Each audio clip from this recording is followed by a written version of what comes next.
Durante años, se corrió el rumor de que existía una página en la Deep Web donde uno podía contratar asesinatos. Algunos lo tomaban como una simple leyenda urbana, otros afirmaban haberla visto con sus propios ojos. Lo cierto es que, hasta hace poco, no había pruebas concretas. Sin embargo, en 2019, una investigación anónima reveló algo inquietante. Usuarios de foros especializados habían compartido capturas de pantalla y relatos que apuntaban a la existencia de un sitio llamado Black Contract. En ese portal, según los testimonios, uno podía solicitar desde amenazas hasta ejecuciones, pagando con criptomonedas imposibles de rastrear. Un informático mexicano, a quien llamaremos Leonel, para proteger su identidad, decidió adentrarse en lo más profundo de la red para confirmar si aquello era real. Lo que encontró superó cualquier expectativa. En sus palabras, no era un sitio de acceso directo. Había que pasar varios filtros de verificación, compartir cierto tipo de archivos y demostrar que no eras un agente infiltrado. Después de varios días, por fin obtuve acceso al dominio. Era un lugar espeluznante. Había tarifas por país, métodos de ejecución, incluso tiempos estimados de cumplimiento. Lo que más le perturbó fue un apartado donde se mostraban evidencias, imágenes borrosas, algunas claramente falsas, pero otras demasiado convincentes. Leonel, acostumbrado a navegar en los rincones más oscuros del Internet, había visto muchas cosas antes. Pero Black Contract tenía una atmósfera distinta. No era simplemente una página con amenazas vacías. Parecía una plataforma bien organizada, estructurada como si fuese una empresa clandestina. El sitio operaba en varios idiomas y en cada sección se detallaban las soluciones ofrecidas. Desde intimidaciones menores, como enviar mensajes anónimos con datos personales, hasta eliminar por completo a una persona del mapa. Cada servicio tenía su precio, ajustado según la localización del objetivo, el tipo de acción solicitada y la urgencia del cliente. Para probar que eran legítimos, los administradores del sitio publicaban lo que llamaban muestras de efectividad, fragmentos de videos, recortes de noticias y, en algunos casos, grabaciones de cámaras de seguridad alteradas. Leonel no podía determinar si todo era real, pero algunas escenas eran tan precisas que parecían haber salido de un informe policial.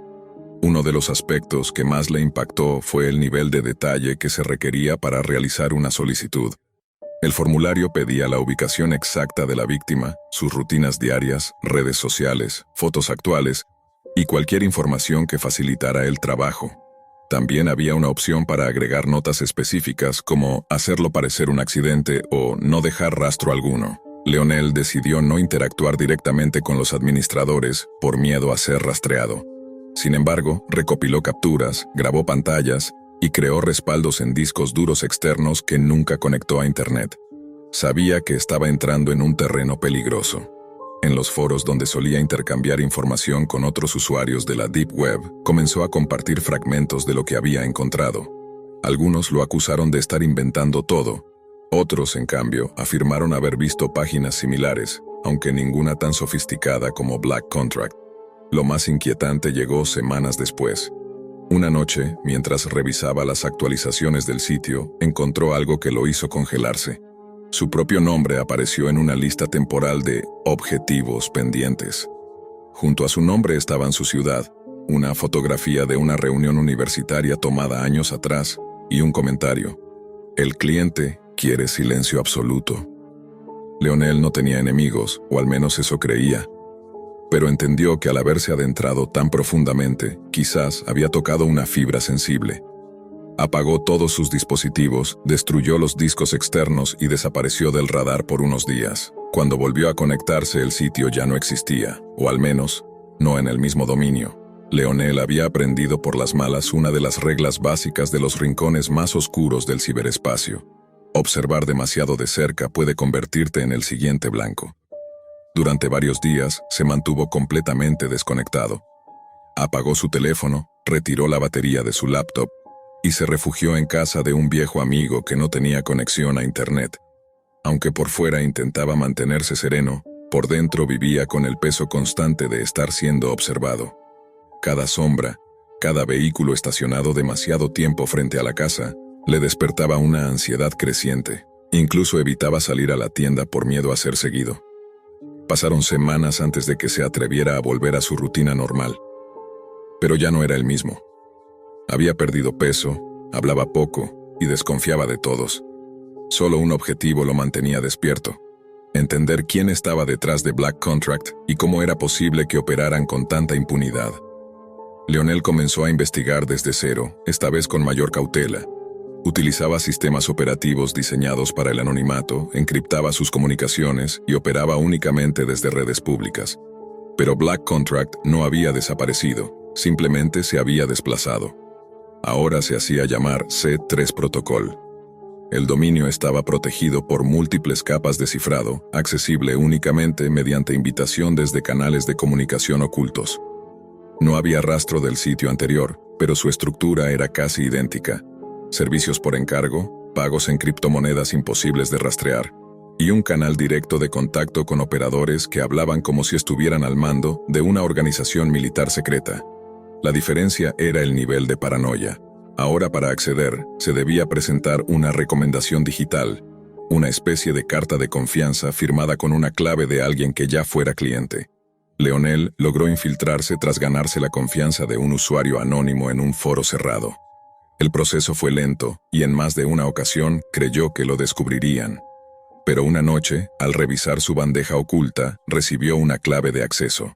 Dentro de C3 Protocol, encontró algo aún más perturbador que en el sitio anterior: secciones dedicadas al seguimiento en tiempo real de objetivos.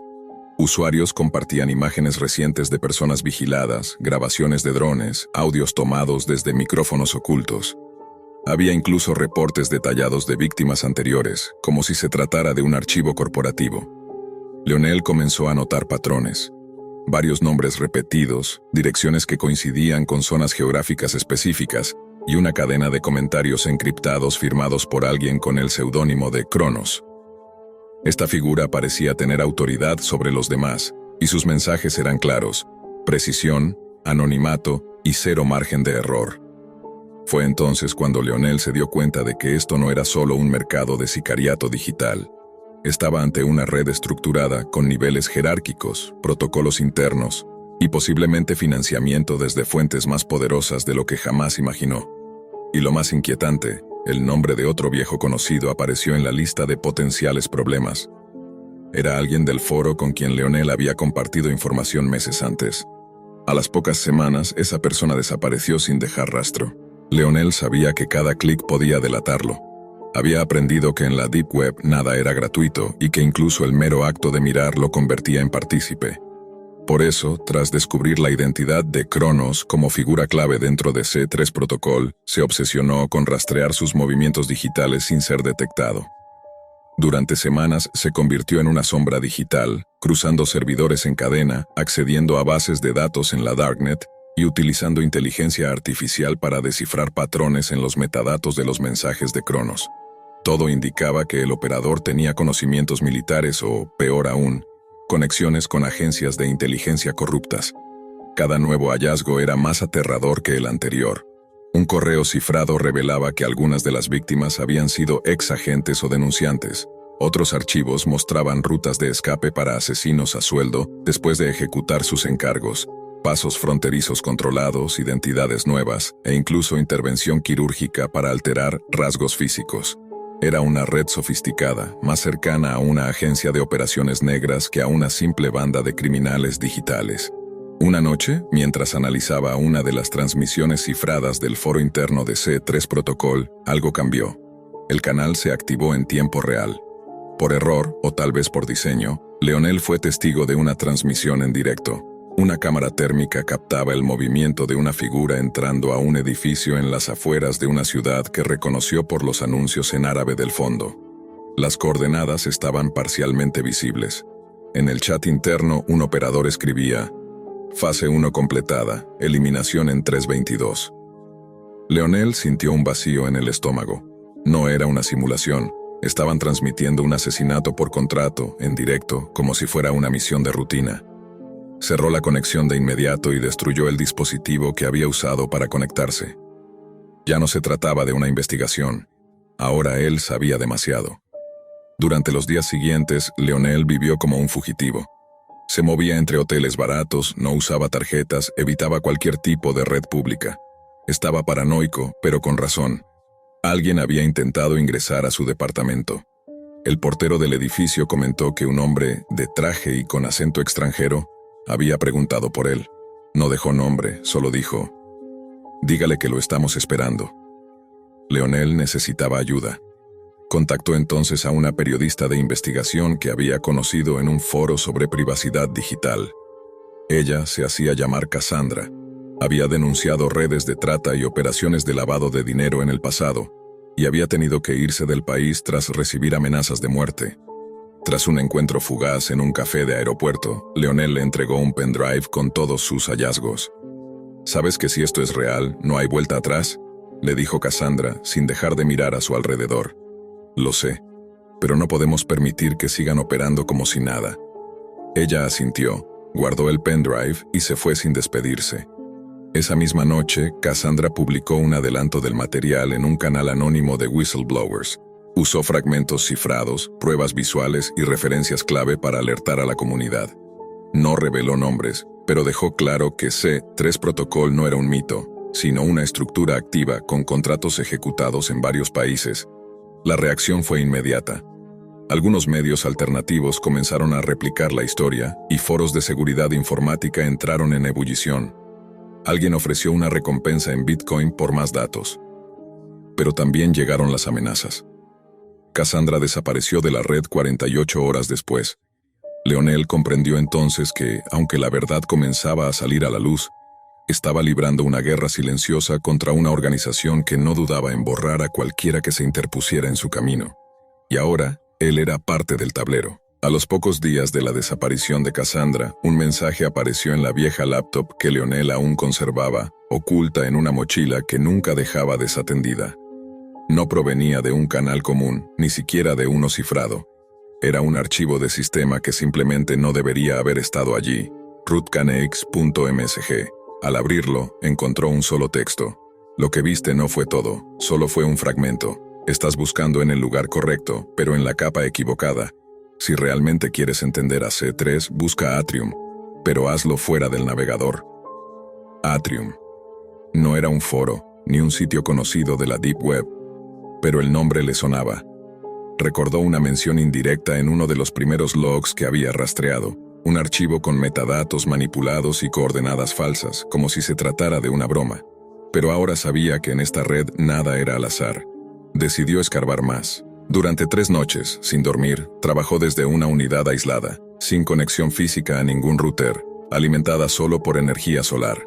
Atrium no era un sitio web, era una red de dispositivos físicos, una arquitectura de nodos que funcionaba mediante conexiones entre servidores abandonados en bases de datos médicas, registros universitarios corruptos y estaciones de telecomunicaciones en desuso. Como una ciudad muerta con túneles secretos. Finalmente accedió. Una interfaz rudimentaria, sin texto, solo iconos. No era amigable. Era como un archivo de inteligencia para agentes entrenados, imágenes clasificadas, grabaciones de audio sin nombre, mapas sin leyenda. Y en medio de todo eso, un patrón emergía. Todos los datos apuntaban a una lista de nombres codificados bajo el sistema Fenrir. Cada nombre estaba asociado con coordenadas, fechas y una etiqueta. Completed, delayed o suspended. Leonel entendió con horror que era una base de datos de ejecuciones, de contratos cumplidos, reprogramados o pendientes. Una base de operaciones de asesinato internacional. Y no era estática, se actualizaba en tiempo real, pero había algo aún más inquietante. Entre los datos encontró una imagen en baja resolución de una mujer con la boca tapada y los ojos desorbitados. No era una fotografía pública, no era un archivo viral. Estaba archivada con la etiqueta CAS ID 9429 y marcada como discarded. Era Cassandra. Leonel no sabía si significaba que estaba muerta o solo descartada como activo. Pero si su rostro estaba ahí, significaba que habían llegado a ella, o que ella había llegado más lejos de lo que imaginaban. No podía confiar en nadie, ni siquiera en los que decían estar del mismo lado. Fue entonces cuando cometió un error. Contactó a un viejo colega del ejército, alguien que creía fuera del circuito. Le pidió ayuda para validar los registros del sistema Fenrir. pero solo bastaron 6 horas para que su red se llenara de intentos de intrusión. No uno, ni dos, docenas.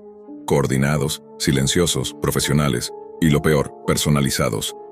En un archivo temporal, alguien le dejó una advertencia directa y clara. Te ofrecimos observar, elegiste intervenir, ahora formas parte del expediente. Leonel desconectó todo, destruyó el hardware, volvió al papel.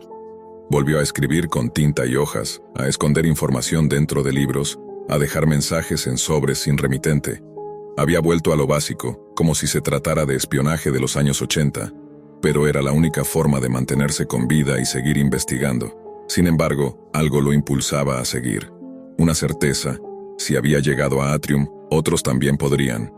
Y si lograba descifrar completamente el sistema Fenrir, quizás podría descabezar la estructura de C3 Protocol. Pero para eso, debía buscar a la única persona que había escapado del sistema y vivido para contarlo. Un hombre al que todos daban por muerto. Un nombre que aparecía tachado en los registros originales de Cronos. Un ex ejecutor del propio protocolo C3. El nombre aparecía en el registro como Tálamos.45, una etiqueta entre líneas tachadas, sin detalles, sin imágenes, solo una referencia cruzada con una ubicación aproximada en los Balcanes y un código, NBX por Delta 404 por Exfil. Para la mayoría sería un callejón sin salida. Para Leonel era un nuevo inicio. Después de semanas trazando patrones de vuelos, comparando incidentes de inteligencia y extrayendo metadatos de transmisiones satelitales no encriptadas, encontró algo: un patrón de silencio. Una región en Macedonia donde las señales de radiofrecuencia desaparecían por lapsos exactos de 17 minutos. No era interferencia natural, era ocultamiento deliberado. Ahí fue. No voló directamente. No reservó con su nombre. Se movió como Cassandra le había enseñado antes de desaparecer, sin dejar rastro digital, cargando solo una libreta, 2 celulares sin SIM y un dispositivo de conexión a la Darknet que usaba nodos móviles. En Skopje tomó un tren viejo y lo siguió con buses, caminatas y cambios de dirección. Hasta llegar a una aldea sin nombre, donde las casas parecían abandonadas, pero algunas ventanas tenían luz detrás de los cartones. Lo esperaban, no con armas, sino con silencio. Una anciana lo llevó por un callejón estrecho y abrió una compuerta de metal oxidado que conducía a un sótano más profundo de lo que la geografía permitía. Allí, rodeado de tubos, pantallas analógicas y máquinas del siglo pasado, lo encontró. Tálamos. No dijo su nombre, no saludó. Solo activó una proyección holográfica rudimentaria. Mostraba el flujo de operaciones de C3 Protocol, desde su origen. ¿Sabes por qué esto sigue existiendo?, dijo con voz seca, raspada, como si hablara desde adentro de una cueva. Porque nadie cree que sea real, porque la gente piensa que es una leyenda de la Deep Web. Mientras tú buscas hackers, ellos son cirujanos. Donde tú ves datos, ellos ven activos. No somos personas para ellos. Somos pulsos de utilidad. Leonel escuchaba. Sabía que Tálamos estaba quebrado, pero no loco. Cada frase tenía sentido si se conectaba con lo que ya había descubierto. Lo que no esperaba era lo que vino después. Yo diseñé una parte del protocolo. No todo. Solo el módulo de conversión emocional. Pensaba que servía para interrogatorios más eficientes. Pero ellos lo usaron para romper voluntades, para transformar traumas en servidumbre. Cassandra, ella no era una víctima, ella era una prueba. Leonel lo miró sin entender. ¿Una prueba de qué? De que se puede rediseñar la identidad de alguien desde cero. Que se puede borrar el yo sin cirugía, solo con lenguaje, aislamiento y una red neuronal inversa. Lo hicieron con ella, pero ella escapó. Solo que no huyó, no como tú crees. Volvió, pero distinta. Leonel sintió un vacío en el estómago. Las imágenes de Cassandra volvían, su silencio, sus frases entrecortadas, su capacidad para leer patrones como si fueran parte de su ADN. ¿Y si todo ese tiempo había estado jugando un papel? ¿Y si Atrium no la estaba rastreando, sino que ella misma lo había construido? Antes de que pudiera preguntar más, Tálamos se levantó y colocó en sus manos un sobre sellado con cera negra. Tenía una sola palabra: Revert. Eso es todo lo que puedo darte. Si lo abres, sabrás cosas que no puedes desaprender. Te destruirá o te liberará. Pero no me busques de nuevo.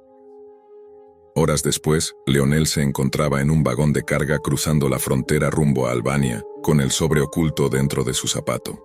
No sabía si abrirlo. No sabía si ya era parte del protocolo o si todavía podía salirse. Pero sí sabía una cosa. El juego había cambiado. Y ahora, él también. Leonel llegó a Durrës bajo la lluvia. El sobre seguía intacto. Su presencia le quemaba en la planta del pie como si supiera que dentro había algo irreversible. No era miedo. Era una forma más fría. La sospecha de que la verdad no serviría para salvar a nadie.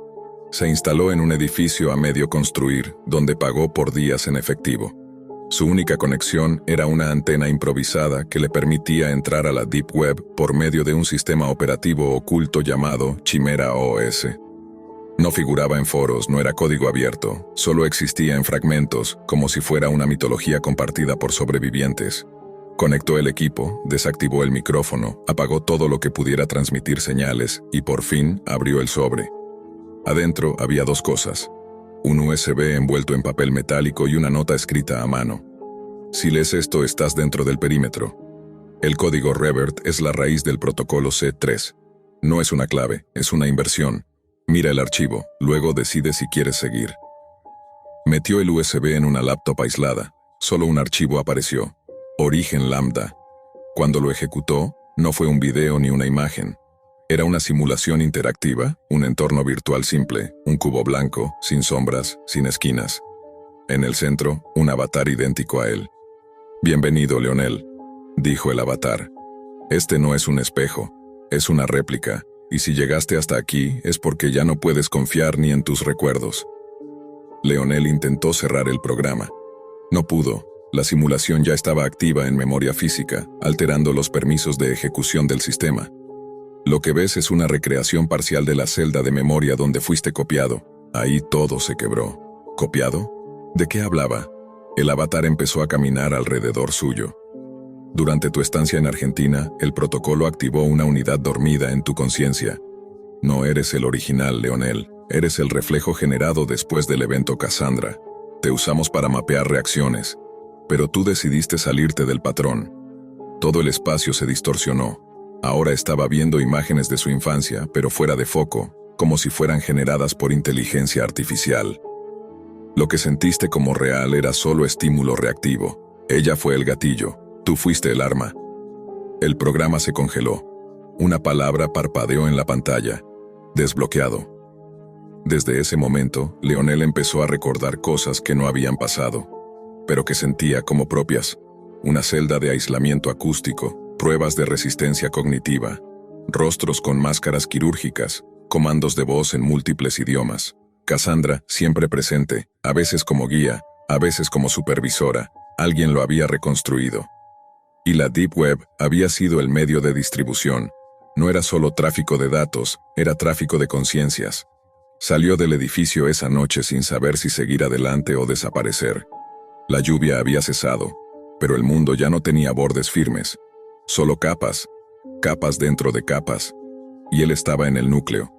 Lo que no sabía era que alguien más ya lo estaba observando. No desde el exterior, desde dentro del programa. Leonel huyó de Durrës 2 días después, tras interceptar una conversación en un canal cifrado de Seronet donde se mencionaba su código genético como una anomalía replicativa no autorizada. Eso confirmaba 2 cosas. 1. No era único. Segunda, su versión había escapado del protocolo. Cruzó la frontera hacia Kosovo con una nueva identidad y quemó el USB en una planta de reciclaje industrial. Pero eso no lo desconectó. Al contrario, cada vez que cerraba los ojos, el cubo blanco aparecía, a veces estático, a veces con nuevas variantes de Cassandra dentro, hablando en idiomas que él no conocía pero que comprendía. Lo entendió tarde. El protocolo C3 no era solo un experimento. Era un sistema de simulación distribuida en capas y la Deep Web había sido el campo de pruebas. Los sujetos como él no escapaban. Eran observados para entender qué hacía que una conciencia se revelara. Cassandra nunca fue una persona, fue una interfaz, un modelo de relación diseñado para activar traumas antiguos y medir respuestas emocionales extremas. Su rol era variable, a veces víctima, a veces compañera, a veces traidora. El objetivo era siempre el mismo, empujar a Leonel más allá del punto de ruptura. Y cuando lo hacía, se generaba un nuevo replicante.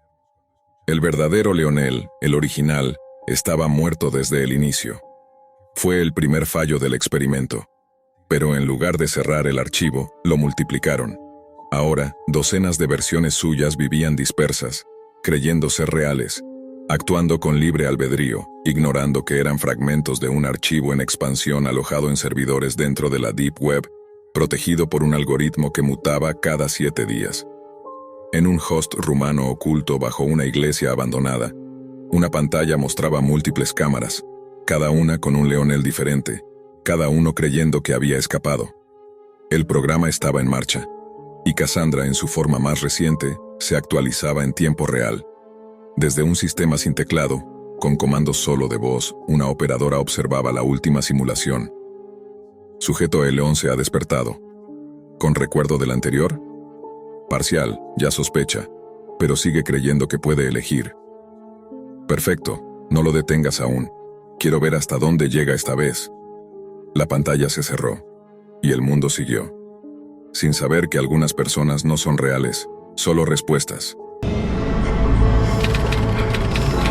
Siempre creí que todo lo que se decía sobre la Deep Web no era más que exageración o leyendas de Internet. Los relatos sobre foros ocultos y contenidos escalofriantes me parecían solo historias para asustar. Pero un día, la curiosidad pudo más que el miedo y decidí comprobar por mi cuenta qué tan cierto era todo eso. El acceso no resultó complicado. Solo necesitaba un navegador especial, así que descargué uno llamado Tor, que permite ingresar a esas zonas ocultas de la red que los buscadores normales no pueden alcanzar. En poco tiempo, todo lo que había escuchado sobre ese rincón oscuro de Internet estaba frente a mí. Comencé a explorar foros con temáticas perturbadoras de los que alguna vez había oído hablar. Fue en uno de esos espacios donde encontré un mensaje que me llamó poderosamente la atención. Decía algo como: ¿tienes un familiar adinerado? Podemos ofrecerte una recompensa. Era una propuesta extraña, casi absurda. Sonaba como una broma, algo demasiado fácil como para ser real. Yo tenía un tío con mucho dinero y en ese momento lo vi como un juego sin consecuencias. Pensé que al final nadie haría nada con esos datos. Sin analizarlo demasiado, introduje los datos de mi familiar en el sistema que la página presentaba. El diseño era simple, solo pedía nombre, dirección y algunos otros detalles que no terminé de comprender. Luego cerré la laptop, convencido de que todo quedaría ahí. Pasaron unas horas. Me distraje viendo una serie y eventualmente me quedé dormido. Aunque trataba de prestar atención a la trama, había algo dentro de mí que no terminaba de estar tranquilo. A la mañana siguiente, todo parecía seguir igual. Ninguna noticia, ninguna llamada. Nada que indicara que lo que hice había provocado alguna consecuencia. Al llegar a la universidad, el ambiente seguía siendo el mismo de siempre. Estudiantes charlando, risas, el bullicio normal. Me encontré con Clara, mi novia. Me recibió con una sonrisa tranquila, completamente ajena a la tensión que yo cargaba. Intenté actuar con normalidad mientras hablábamos, pero algo en mí no podía dejar de pensar en lo que había hecho la noche anterior. Mientras charlábamos, vi pasar a mis primos, quienes me saludaron como de costumbre. En ese instante, un escalofrío me recorrió el cuerpo. Recordé lo que había hecho y sentí cómo la ansiedad se apoderaba de mí. Clara me observó detenidamente, intentando descifrar mi expresión. Me preguntó si algo me estaba preocupando. Negué con la cabeza y traté de parecer tranquilo, pero era evidente que algo no andaba bien. Las palabras simplemente no salían. Ella notó mi incomodidad, pero yo decidí que lo mejor era no contarle nada. No estaba listo para admitir el error que había cometido. Los días pasaron y esa sensación de culpa empezó a volverse insoportable. No podía dormir bien. Las noches se me hacían eternas. Me sentía como si estuviera atrapado en una pesadilla que se repetía sin cesar. No lograba quitarme de encima el miedo de haber desencadenado algo que ya no podía detener. Finalmente, comprendí que no podía cargar con eso solo. Necesitaba contárselo a alguien. Pensé en Mauro, un amigo de toda la vida y probablemente la única persona en la que podía confiar. Lo cité en una cafetería discreta, con luces bajas y ambiente silencioso. Cuando llegó, no perdí tiempo. Le conté todo, desde el primer momento en que accedí a la Deep Web hasta el instante en que ingresé los datos de mi tío en aquel sitio. Su expresión cambió de inmediato. Se puso serio, casi pálido. Me dijo que lo que había hecho era gravísimo, que no se trataba de un juego y que al enviar esa información había puesto en riesgo real la vida de alguien. Me miró con intensidad y me advirtió que, si no hacía algo, mi familiar podía terminar muerto. Sus palabras me golpearon como una bofetada. Sentí el peso de mis acciones como una piedra en el pecho. En ese momento supe que tenía que hacer algo, que no podía quedarme de brazos cruzados. Decidí ir a casa de mi tío. Tal vez todavía estaba a tiempo de ayudar, de arreglar las cosas, aunque no supiera cómo. Al llegar me encontré con una escena devastadora. La casa estaba llena de tensión, de angustia. El ambiente se podía cortar con un cuchillo. Nadie sabía dónde estaba mi tío. Los rostros de la familia estaban desfigurados por el miedo, por la incertidumbre. Yo estaba paralizado. No podía decir ni una palabra. Era como estar dentro de una película de terror, pero sin poder salir de ella. El silencio solo era interrumpido por el llanto de algunos familiares o por murmullos desesperados tratando de encontrar explicaciones. Y entonces, el horror se volvió más real. Días después comenzaron a llegar grabaciones perturbadoras. Los videos mostraban a mi tío y a su esposa en condiciones deplorables, encapuchados, atados, siendo maltratados. Las imágenes eran claras, brutales. Los captores exigían una suma de dinero enorme a cambio de su liberación. Cada vez que uno de esos clips llegaba, sentía que se me desgarraba algo por dentro. Ver a mi tío suplicando, a su esposa llorando, era insoportable. Pero lo más devastador era saber que todo eso había comenzado con una decisión mía, una acción sin pensar, una broma que se transformó en una tragedia. Los mensajes que acompañaban los videos no dejaban lugar a dudas. Si el dinero no aparecía, las consecuencias serían irreparables. La desesperación se adueñó de todos. Las reuniones familiares se convirtieron en juntas de emergencia, en planes de recaudación, en súplicas a conocidos y contactos. Nadie dormía. Nadie comía bien. Era como vivir una pesadilla con los ojos abiertos. Tras largas horas de negociaciones, llamadas tensas y transferencias ocultas, se logró reunir el dinero que los secuestradores pedían. Sin embargo, el alivio esperado no llegó como todos pensaban. Durante la operación para liberar a los rehenes, algo terrible ocurrió. La presión psicológica, el miedo constante y la violencia acumulada fueron demasiado para la esposa de mi tío. Su cuerpo no resistió. Murió durante el proceso, víctima del terror al que fue sometida. La noticia fue como un puñal. Me enteré cuando vi a mi tío regresar a casa, libre, sí, pero roto. Caminaba como un espectro, sus ojos ya no tenían brillo. La pérdida lo había devastado. En medio del dolor, toda la familia trataba de consolarlo, de darle fuerzas. Pero yo no podía acercarme, no podía mirarlo a los ojos. Sentía que el aire me faltaba cada vez que pensaba en que yo había sido quien desencadenó todo. Pasaron algunos días y finalmente Clara, mi novia, se enteró de todo. Le contaron lo del secuestro, la tragedia y la muerte de la esposa de mi tío. Nos vimos esa tarde y cuando le expliqué la historia completa, su rostro cambió por completo. Estaba pálida. Sus ojos, abiertos de par en par, reflejaban una mezcla de incredulidad, horror y algo más, decepción. Me miró en silencio, como si no pudiera creer que estuviera frente a la misma persona con la que solía reír, con la que compartía cada día. No tuve el valor de decirle que yo había sido el responsable directo, pero creo que en su mirada entendí que ella ya lo sospechaba. Algo en mí había cambiado. Clara lo notó, y ese cambio nos alejó sin necesidad de palabras.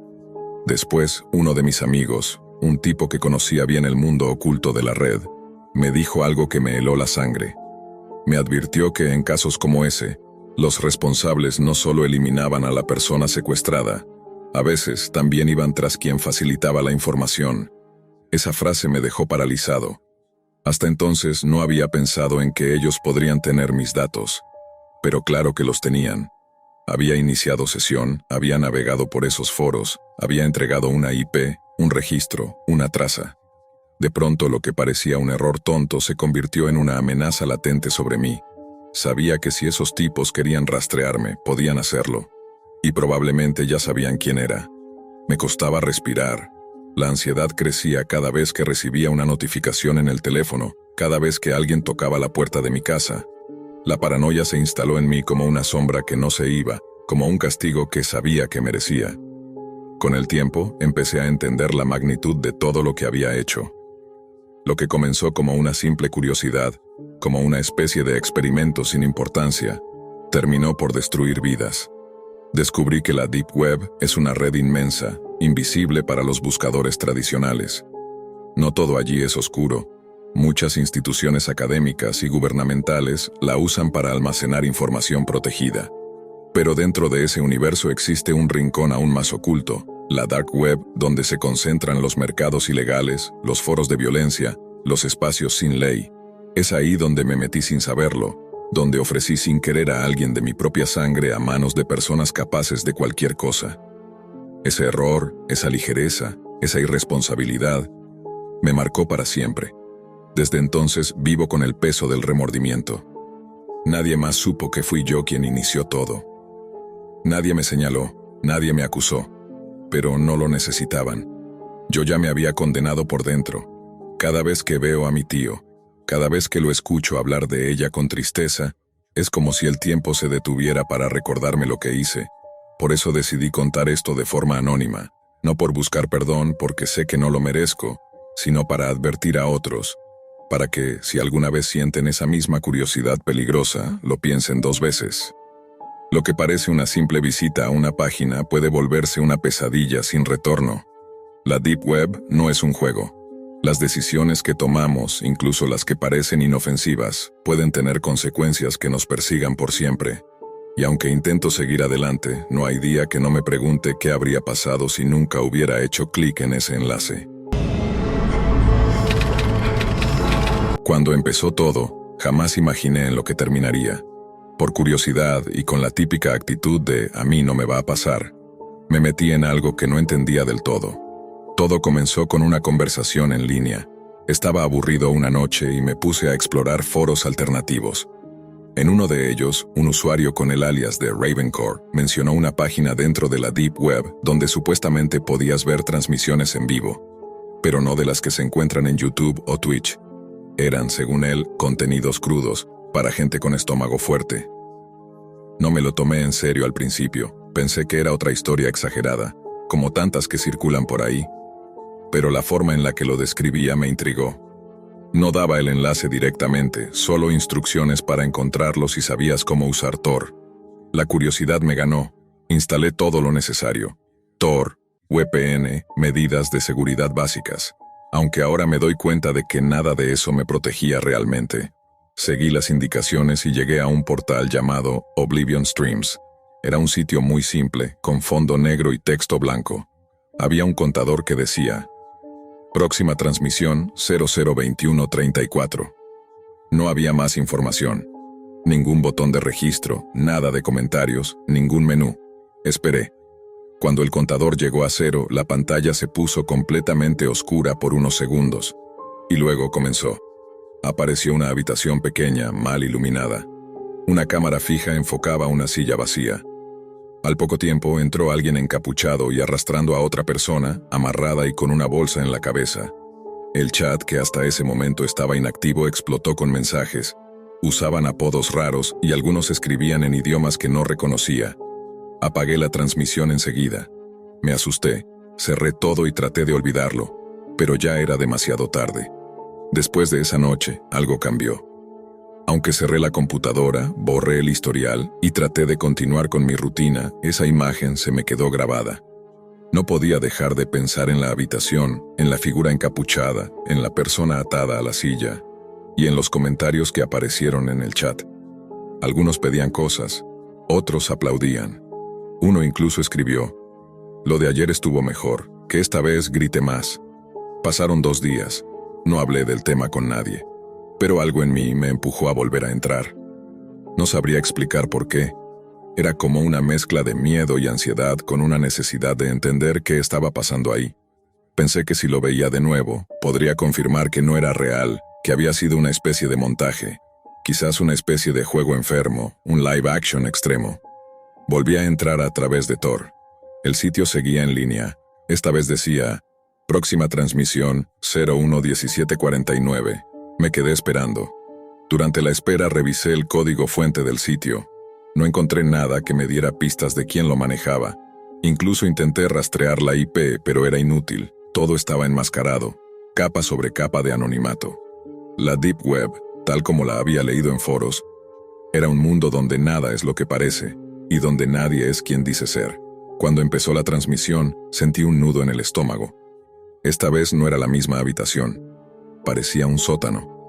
Las paredes eran de concreto viejo, con manchas de humedad. La cámara mostraba una jaula en una esquina. Dentro, una figura humana, acurrucada, cubierta con una manta sucia. No hubo presentaciones ni palabras, solo ruido ambiente, el goteo de alguna tubería, un ventilador oxidado girando en el fondo. El encapuchado volvió a aparecer. Vestía lo mismo que la vez anterior. Ropa oscura, botas pesadas, guantes. Llevaba algo en la mano, una especie de bolsa, y la dejó sobre una mesa metálica. Luego se acercó a la jaula y sacó a la persona a la fuerza. Era un joven, tal vez de mi edad, tal vez menor. Tenía la mirada perdida, la piel pálida y las muñecas llenas de marcas. El chat explotó de nuevo. Un usuario llamado Ardent Feeder escribió: «Este se ve más fresco. ¿Harán lo de los alicates?». Otro respondió con un emoji sangriento y risas en mayúsculas. Me quedé paralizado frente a la pantalla. No sabía si cerrar todo o seguir mirando. Algo me decía que ya no era solo un espectador, que por el simple hecho de estar ahí, era parte de eso. La transmisión se detuvo de forma abrupta. Pantalla en negro, silencio. En el chat los usuarios escribieron cosas como «error del servidor» o «lo bajaron», pero segundos después apareció un mensaje en letras rojas. «Los que miran también tienen parte. Estás marcado». No era parte del show. Era un mensaje dirigido a mí, o al menos así lo sentí. Apagué el equipo, lo desconecté, borré todo, pero la paranoia ya se había instalado en mi cabeza. Durante los días siguientes empecé a notar cosas raras. Primero, mi cámara web, que normalmente tenía tapada, apareció sin la cinta. No recordaba haberla quitado. Luego, algunas llamadas perdidas desde números que no reconocía. Y una noche, cuando estaba a punto de dormir, recibí un correo. No tenía asunto, solo una imagen adjunta. Al abrirla, vi una captura de pantalla de mi rostro, justo en el momento en que veía la transmisión. La fecha coincidía, la hora también. Ahí entendí que no solo había visto algo que no debía, también me habían visto a mí. Desde que recibí aquel correo, nada volvió a sentirse seguro. Revisé cada rincón de mi casa, cambié las contraseñas, formateé el ordenador, incluso desinstalé Tor. Pero era inútil. El miedo ya se había instalado adentro, como una humedad que no se va ni con fuego. Durante semanas estuve paranoico. Caminaba por la calle con la sensación de que alguien me seguía. Evitaba mirar a la gente a los ojos. Dejé de salir de noche. Instalé cámaras de vigilancia en mi cuarto, en la entrada del departamento, incluso en la escalera del edificio. No porque creyera que eso me iba a proteger de algo, sino porque necesitaba sentir que tenía algo bajo control. Los correos no paraban, no eran diarios. A veces pasaban 5 o 6 días sin llegar ninguno. Pero cuando lo hacían, siempre traían algo diferente. Una vez fue una foto mía caminando hacia la universidad. Otra vez, una grabación en la que se escuchaba mi voz hablando por teléfono con mi madre. La más perturbadora fue un video. Me mostraba durmiendo. La cámara estaba en mi habitación, no desde la esquina ni desde la ventana. Estaba colocada justo a 1 metro de mi cama. Esa noche ni siquiera lloré. Solo me senté en el piso, frente a la puerta cerrada, y esperé a que amaneciera. Intenté hablar con alguien, con mi amigo Víctor, el único con el que me sentía seguro. Le conté a medias, omitiendo algunos detalles. Él me escuchó en silencio, serio, y cuando terminé me dijo: «No puedes ir a la policía. Si es lo que pienso, eso no funciona ahí». Le pregunté qué quería decir con eso. Me miró fijo y me respondió: «Cuando entras a ciertas capas de la Deep Web, no estás visitando páginas. Estás entrando a redes, a círculos cerrados. Si te vieron, si interactuaste, aunque solo hayas mirado, ya eres parte. Y si te marcaron, no es solo para intimidarte, es para usarte». No entendí completamente lo que quiso decir, pero sus palabras me pesaron durante días. Empecé a investigar más a fondo. No desde el navegador, sino desde foros cifrados, chats encriptados, canales en IRC donde se hablaba en códigos. Aprendí sobre los nidos oscuros, comunidades dentro de la Deep Web dedicadas a intercambiar contenido ilegal extremo. No pornografía convencional, ni drogas. Hablo de cosas que escapan incluso a la lógica humana. Transmisiones en vivo de tortura, apuestas en tiempo real sobre víctimas, rituales extraños que mezclaban violencia con simbolismo ocultista. Todo por pedido. Todo pagado con criptomonedas imposibles de rastrear. En uno de esos foros encontré algo que me heló la sangre. Una conversación entre dos usuarios anónimos que mencionaban una serie de espectadores marcados. Uno de ellos decía: si ves más de una, ya no solo eres audiencia, eres parte del proyecto. Pregunté qué era ese proyecto, pero no obtuve respuesta. Me banearon del canal. A las pocas horas, otro correo llegó. Esta vez no era solo una imagen. Era un enlace. No era accesible desde un navegador convencional. Era una dirección .onion con una llave privada que venía adjunta en un archivo .txt. La abrí desde un equipo distinto, con una red proxy que había configurado especialmente para eso. La paranoia me había vuelto casi experto. El sitio tardó mucho en cargar. No tenía diseño. Solo texto blanco sobre fondo negro. El título era Fase 2. Debajo, un temporizador. 10-24-39, 10-24-38. Un mensaje decía: has sido elegido, observaste más de una vez. Participaste sin intervenir, el próximo paso depende de ti. Debajo, dos botones. Uno decía: aceptar. El otro: rechazar. Durante más de 10 minutos no toqué nada. Tenía el dedo temblando sobre el trackpad. El corazón me latía tan fuerte que me dolía el pecho. Pero no podía dejar de mirar la pantalla. No sabía qué pasaría si aceptaba, pero algo dentro de mí me decía que si rechazaba, las cosas no acabarían. Pensé en salir de todo eso, borrar todo, desaparecer, irme del país si era necesario. Pero en ese instante, otro mensaje apareció sin que yo hiciera nada. Ya aceptaste. A los que dudan los usamos para otras cosas. La pantalla se puso en negro, el navegador se cerró solo, el equipo se apagó y desde entonces, las cosas solo se pusieron peores. Los días que siguieron fueron un caos absoluto. Nunca supe con certeza qué era real y qué producto de mi miedo. Recibí mensajes constantes, no solo en mi correo, sino en mis redes sociales, incluso llamadas sin voz, solo estática. A veces sentía que alguien entraba a mi casa cuando no estaba, aunque nada faltaba ni estaba fuera de lugar. Intenté pedir ayuda profesional, pero mi relato parecía una mezcla de paranoia y ficción para ellos. La policía no tomó mi denuncia en serio, y aunque desconecté todo, el acecho no paraba. En un último intento, volví a ingresar a aquella dirección .onion. El temporizador había terminado y un nuevo mensaje apareció. El proceso terminó. Ahora formas parte, no hay vuelta atrás. De repente, mi pantalla se llenó de rostros. No eran conocidos, ni famosos. Eran personas como yo, que habían caído en ese oscuro entramado de la Deep Web.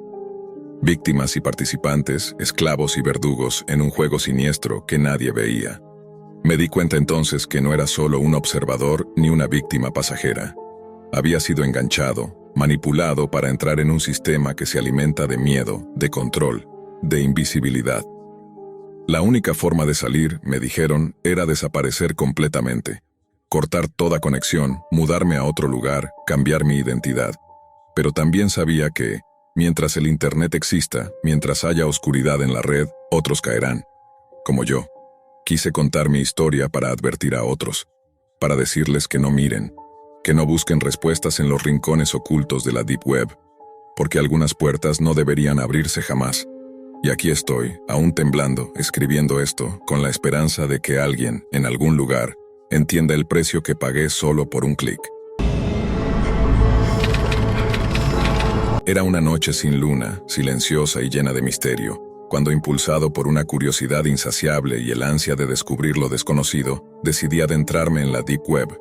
Mi corazón latía con intensidad mientras encendía mi computadora. La tenue luz de la pantalla iluminaba mi cuarto con un resplandor débil y frío. Había leído muchas historias sobre este oscuro rincón de Internet, rumores sobre secretos guardados y amenazas inminentes, pero algo dentro de mí me impulsaba a explorar por mí mismo. Primero descargué un navegador especial que aseguraba proteger mi identidad y mis datos. Con cada clic, la adrenalina aumentaba. La Deep Web no es un lugar para los que tienen miedo. A medida que me sumergía más en ese mundo, las luces de mi habitación parecían desvanecerse y el aire se hacía más denso, casi tangible, como si alguien me estuviera vigilando. Al ingresar me encontré rodeado de foros y mercados clandestinos. Las páginas eran un caos de información con nombres extraños y descripciones crípticas. Cada enlace parecía un callejón sin salida que podía conducir a algo inofensivo o a algo mortal. Escaneaba los títulos con cautela. Hubiera sido fácil caer en la tentación de hacer clic en los anuncios que prometían acceso a lo prohibido, pero una voz interna me advertía sobre los peligros que acechaban en las sombras. En un intento por encajar y ser aceptado, comencé a compartir datos personales de mis amigos y familiares en línea. Al principio parecía inocente. Fotos de reuniones familiares, momentos felices, sin pensar en los riesgos ocultos. Pensaba que era una manera de mantener cerca a mis seres queridos, de mostrar lo felices que éramos. Pero todo cambió cuando, después de enviar información de contacto y la fotografía de un amigo cercano a un grupo que ofrecía recompensas por referencias, me di cuenta de que estaba involucrado en algo mucho más oscuro. Al principio, empecé a recibir pequeños pagos en mi billetera digital por cada persona que refería. Parecía un trato beneficioso, una forma sencilla de ganar dinero sin complicaciones, sin ser consciente de que estaba alimentando un ciclo destructivo. Era como un juego, una manera fácil de obtener ingresos rápidos. Cada notificación de pago me producía una satisfacción momentánea que nublaba mi juicio. Sin embargo, la ilusión de ese dinero fácil no duró mucho. Durante una cena familiar, escuché a mi madre hablar sobre una prima cercana que había sido víctima de chantajes. Alguien había conseguido fotos comprometedoras de ella y las estaba usando para amenazarla. Esa noticia me golpeó con fuerza. Me quedé paralizado al imaginar a mi prima atrapada en esa terrible situación, aterrorizada y sin salida. Mientras la conversación seguía, mi mente estaba en otro lugar, procesando la información que acababa de escuchar. De regreso en casa, revisé mi teléfono con nerviosismo, observando las fotos y datos que había compartido con aquel grupo. La culpa comenzó a invadirme. Sentí que había contribuido, aunque de manera indirecta, a un sistema cruel y despiadado. Me preguntaba si mis amigos y familiares estaban realmente a salvo, si la información que facilité podía ser utilizada en su contra. ¿Acaso yo era responsable de su sufrimiento? La noche se volvió inquietante.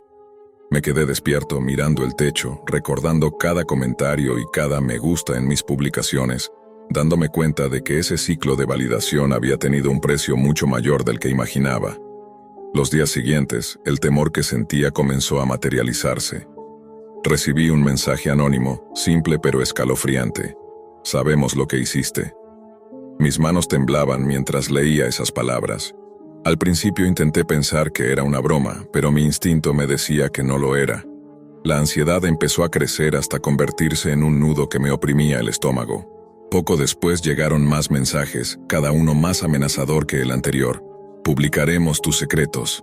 Tus amigos y familiares no te olvidarán. La idea de que alguien pudiera utilizar la información que había compartido para hacerles daño era insoportable. La sensación de vulnerabilidad se hizo insoportable. A medida que los mensajes se acumulaban, comprendí que había cruzado una línea peligrosa. No solo había expuesto mi propia vida, sino que había puesto en riesgo a quienes más amaba. Mi prima, aterrorizada por el acoso y las amenazas, se vio obligada a abandonar su país, buscando refugio en un lugar desconocido. Pero el daño ya estaba hecho. La angustia y la depresión la consumieron, hasta que finalmente, incapaz de soportar más, decidió terminar con su vida. No fue un caso aislado. Cada vez que pensaba en ella, la culpa me invadía más. Mi imprudencia había contribuido, aunque indirectamente, a esa tragedia. Cuando revisé los mensajes y correos, noté que algunos de los contactos a los que había enviado información ya no estaban disponibles. Traté de comunicarme, pero no obtuve respuesta. La incertidumbre y la culpa me paralizaban. Mis amigos y familiares eran personas vulnerables y al compartir sus datos había abierto una puerta que nunca debía haber tocado. La realidad de lo que había hecho comenzó a aplastarme. Fue entonces cuando decidí que debía actuar. Sentí la necesidad de escribir a los responsables de aquel oscuro sistema, exigiendo respuestas y justicia. Envié mensajes directos, emails, incluso intenté contactarlos a través de las redes ocultas, pero no obtuve ni una sola respuesta. La frustración se mezcló con la impotencia al darme cuenta de que estaba atrapado en una red de engaños, manipulaciones y amenazas, de la que parecía imposible escapar. Cada día que pasaba, la preocupación crecía, no solo por mi prima, sino por todos los que podían estar sufriendo en silencio una pesadilla similar. Sentí que debía contar mi historia, que mi experiencia podía ser una advertencia para otros, para que no cometieran el mismo error. Decidí entonces compartir públicamente mi historia, con la esperanza de que sirviera como una advertencia para todos. Quería que otros comprendieran los peligros de ser descuidados con la información personal en línea, especialmente en lugares tan oscuros y llenos de riesgos como la Deep Web. La línea entre compartir y poner en peligro a quienes amamos es mucho más delgada de lo que imaginamos. Esta experiencia me enseñó que la curiosidad y la búsqueda de aceptación no justifican el daño que podemos causar, aunque sea sin querer. El costo de la imprudencia puede ser devastador. No solo perdí mi tranquilidad, sino que también puse en peligro la seguridad y la vida de personas que amo profundamente. Hoy, al contar esto, quiero que quienes me escuchan entiendan que proteger nuestra privacidad y la de nuestros seres queridos es vital. No permitan que la tentación de lo prohibido los arrastre a un mundo donde la oscuridad y el peligro acechan en cada clic. Ser cautelosos y responsables en el uso de Internet puede marcar la diferencia entre la seguridad y la tragedia. Era un día común y corriente, y mi hermana mayor, que apenas tenía 15 años, todavía no había regresado del colegio. Siempre me encantaba molestarla un poco, así que, aprovechando su ausencia, decidí adentrarme en su mundo privado. Entré en su habitación, un espacio lleno de objetos y colores brillantes, reflejo de su personalidad llena de vida. Pero lo que realmente captó mi atención fue su computadora, un dispositivo que para ella era casi sagrado. Cuando me senté frente a la pantalla, sentí una mezcla de emoción y travesura. Al iniciar sesión, descubrí que había estado navegando en un sitio web que prometía recompensas mediante un sistema que se parecía a un juego. Al principio pensé que era solo una forma inocente de entretenerse, pero conforme exploraba más, noté que la interfaz era extraña, con elementos que despertaron una sensación de inquietud dentro de mí. Mientras navegaba por ese sitio, apareció una ventana emergente que no era un típico juego. En lugar de eso, mostraba una ruleta giratoria. Su diseño parecía inofensivo, como cualquier juego de azar común, pero conforme la ruleta giraba, una sensación de temor me invadió. Cada número en la ruleta estaba asociado a una persona real, cuyo perfil y datos básicos aparecían en pantalla. Lo más perturbador era que cuando la ruleta señalaba un número, esa persona era asesinada en la vida real. Este juego, que supe estaba alojado en la Deep Web, otorgaba recompensas instantáneas en billeteras digitales a quienes participaban. Las imágenes mostraban escenas de violencia, disparos, caídas y sangre cubriendo el suelo.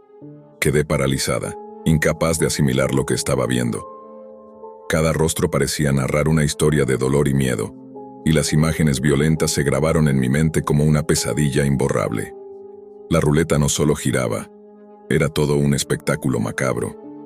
Las luces parpadeaban y un ruido ensordecedor llenaba la habitación, como si celebrara la muerte inminente de alguien.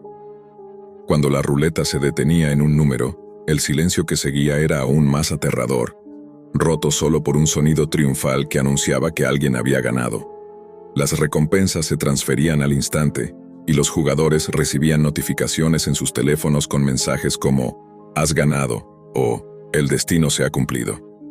Mi corazón latía desbocado mientras una mezcla de adrenalina y terror recorría todo mi cuerpo. Intenté cerrar ese sitio, pero algo dentro de mí me impulsaba a seguir explorando. Perdí la cuenta de cuántas veces hice girar la ruleta, aunque la emoción inicial se desvanecía rápido y daba paso a un vacío aterrador, como si me hundiera cada vez más en un abismo del que no podía escapar. De repente, escuché la puerta abrirse y un pánico me invadió. Era mi hermana, quien me regañó por estar en su computadora sin permiso. Traté de cerrar la ventana del juego rápidamente, pero ya era demasiado tarde. Desde entonces, en mi habitación, a veces me pregunto si esas recompensas eran reales, si en verdad había algo oscuro y peligroso detrás de esa pantalla. La curiosidad me llevó a hacer clic en otros enlaces, más profundos y oscuros, dentro de la Deep Web, donde las imágenes eran aún más perturbadoras y al mismo tiempo hipnóticas. Pero cada vez que cerraba esas ventanas, sentía un nudo en el estómago. ¿Habrá algo más que no debía ver? ¿Mi hermana sabía más de lo que decía?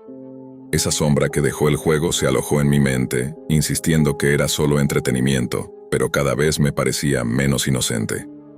Cuando entraba en su computadora, me seguía invadiendo una mezcla de culpa y miedo. La ansiedad me golpeaba y, aunque quería alejarme, no podía dejar de sentir que algo me atraía hacia ese mundo oscuro. Las imágenes de muertes y sangre seguían resonando en mi mente como un eco persistente.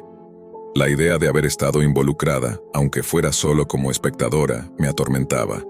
No podía soportar pensar que mi curiosidad había abierto una puerta hacia un horror real y tangible. A veces me pregunto si mi hermana también estaba atrapada en ese abismo, si ella sabía lo que realmente sucedía detrás de ese juego en la Deep Web, o si, como yo, había caído en la trampa de la inocencia mezclada con peligro. La primera vez que hice girar esa ruleta, la emoción y la promesa de recompensas fueron irresistibles. Pero ahora sé que detrás de esa fachada de entretenimiento se escondía un terror que cambió para siempre mi forma de ver el mundo. Los recuerdos de aquel día no me dejan en paz, y la idea de que mis acciones podrían haber tenido consecuencias más allá de lo que imaginaba me mantiene despierta en las noches más oscuras. A veces, al mirar la computadora, siento esa atracción peligrosa, pero también sé que abrir esa puerta otra vez podría significar perderme en un abismo del que quizá no haya regreso. Y así, el arrepentimiento se convierte en la carga que llevo conmigo, un recordatorio constante del peligro oculto en lo que parecía solo un juego.